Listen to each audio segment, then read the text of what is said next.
नमस्कार, आप देख रहे हैं न्यूज़ विजुअल टीवी और मैं नरेश चौधरी आपका हार्दिक स्वागत करता हूं। मैं इस समय भाजपा कार्यालय के बिल्कुल बाहर हूं। यहां पर कल रिजर्व कैटेगरीज के एम्प्लॉयज़ जो हैं वो प्रदर्शन पर थे। आज भाजपा कार्यालय के बाहर जो है वो पीएम पैकेजेस के एम्प्लॉयज़ जो हैं वो यहाँ पर प्रदर्शन पे हैं। और दूसरी तरफ अगर बात करें तो रहबरे तलीम के टीचर्स, अब अगर जम्मू की बात करें तो जगह जगह प्रदर्शन जो है वो लगातार देखने को मिल रहा है। हमारे साथ यहाँ पर कुछ एम्प्लॉयज़ हैं। मैम, आज आपको भाजपा कार्यालय के बाहर जो है यहाँ पर आना पड़ा।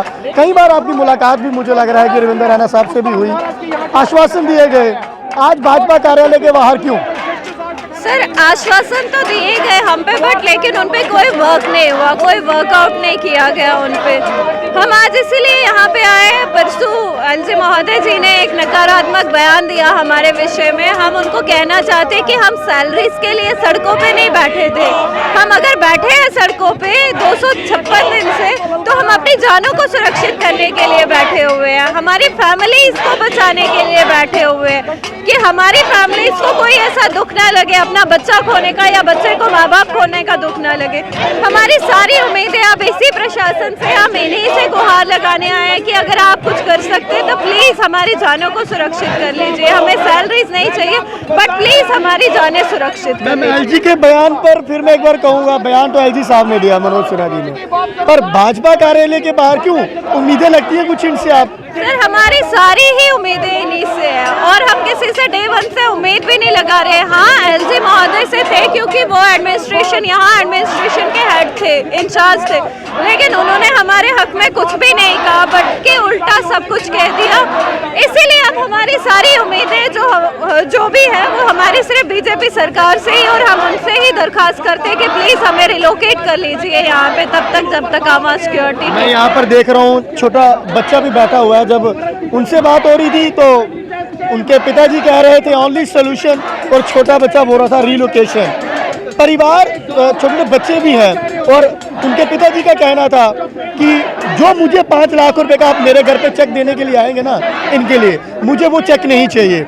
क्या कहेंगे उस छोटे बच्चे के लिए आप? सर, यही तो दर्द है। हमारे माँ बाप भी आए हुए आज यहाँ पे, वो भी यही दर्द बयां कर रहे हैं कि आप क्या ही करना चाहते हो। आप हमारे मरने के बाद हमारे घर में 5 लाख रुपए का चेक दे के क्या साबित करना चाहते हो कि हाँ आपका बच्चा वहाँ शहीद हुआ, जबकि आप हमारी जानें बचा सकते हो। आपके हाथ में है सब।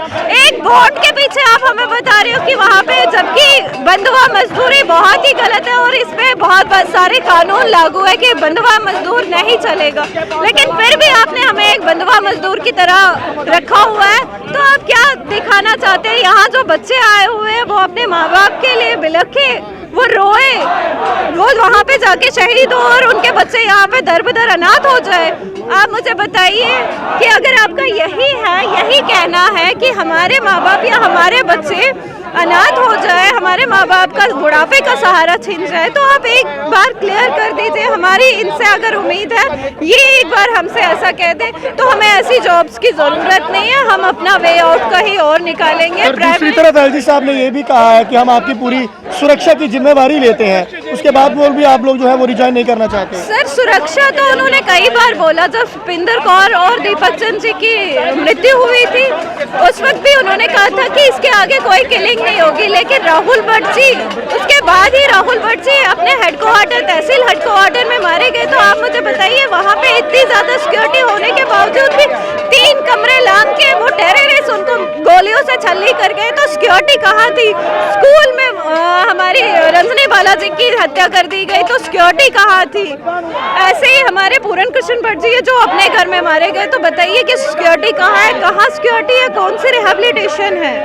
आप हमें पहले एश्योरेंस तो दो, कॉन्फिडेंस बिल्डिंग तो बनाओ, कोई वे आउट तो निकालो ना। आप हमारे साथ कोई बात कर रहे हो ना कुछ, एटलीस्ट आप हमारे साथ डिस्कस कर लीजिए। हम चाहते हैं कि हमारे लिए एक वे आउट निकालिए। आपका जो भी फैसला होगा हमें मानने होगा। अगर आप चाहते हो हम वहाँ जाए, हम तो वहाँ जाने के लिए तैयार नहीं, हम रिजाइन कर देंगे। आप हमारा टर्मिनेशन कर दीजिए बस। बहुत बहुत शुक्रिया मैम। भाजपा कार्यालय के बाहर यहाँ पर पीएम पैकेजेस के एम्प्लॉयज़ जो इस समय कश्मीर में अपनी सर्विस दे रहे हैं, उनकी मांग लगातार एक ही है कि ओनली सोल्यूशन रिलोकेशन की मांग यहाँ पर आज सड़कों पर बैठकर भाजपा कार्यालय के बाहर कर रहे हैं। कल इसी जगह पर रिजर्व कैटेगरी से एम्प्लॉयज़ से जो वो भी लगातार पिछले कई देर से जो है वो मांग कर रहे हैं, पर भाजपा कार्यालय के बाहर क्यों पर जब सवाल हुआ तो इनसे उम्मीदें बड़ी ज़्यादा हैं। फिलहाल बने रहे हमारे साथ नई अपडेट के लिए, देखते रहे न्यूज़ डिजिटल टीवी। जय हिंद, जय भारत, जय जम्मू।